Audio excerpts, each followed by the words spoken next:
আকাশ, মেঘ আর পাহাড় একই সমান্তরালে অবস্থিত। সুবহানাল্লাহ।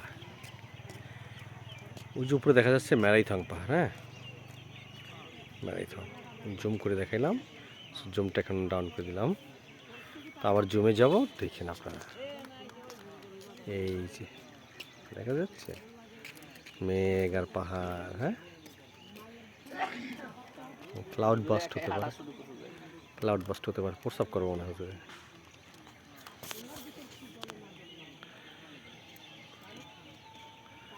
সুবহানাল্লাহ, আলহামদুলিল্লাহ, লা ইলাহা ইল্লাল্লাহ, আল্লাহু আকবার, সুবহানাল্লাহ, আলহামদুলিল্লাহ, লা ইলাহা ইল্লাল্লাহ, আল্লাহু আকবার।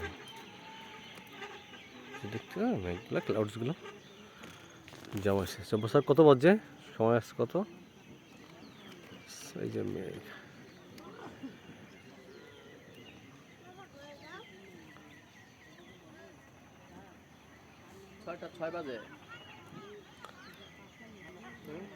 জব্বার স্যার, আমরা যে ইয়াতে গেলাম না, থানসিতে ডিম পাহাড়ে গেলাম না, মেঘের মধ্যে ছিলাম। আরে ভাই কত উঁচা! আপনি তো থানসি গেছিলেন না স্যার? আপনি গেছিলেন বর্ষায় না শীতে, মনে আছে? এটা জুম যদি করি 2, 3, 3.5, 6, একদম 4, একদম 5 পর্যন্ত জুম করা যায়। 5, 6 পর্যন্ত জুম করা যায়। 6 কোনো জুম করলে এই যে 6 ml। হ্যাঁ, দেখো কী অবস্থা। এটা ম্যারাইথং, ম্যারাইথং পাহাড়, ম্যারাইথং পাহাড়, ম্যারাইথং পাহাড়টা। সুবহানাল্লাহ। তখন বর্ষায় গেছিলেন না শীতে গেছিলেন?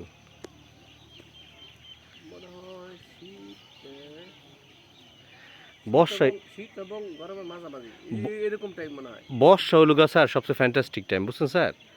ওই যে ইয়াতে থানসিতে বর্ষায় যাইলে মেঘ পাওয়া যায়, ওই সময় সুন্দর আর কি বর্ষায়। ঢাকা থেকে যে টিচারগুলো আসছে ওরা বলল কি যে আমরা যতগুলো যার কাছে জিজ্ঞাসা করছি বলছে বর্ষায়, বর্ষায় থানসিতে বর্ষায় সুন্দর। হ্যাঁ, পর্যটক বেশি। আমরা দেখেন শীতে কিন্তু ওদিকে যাইতে চায় না মানুষ, কারণ বর্ষা হলো কি মেঘগুলা টাচ করা যায় বর্ষার সময়।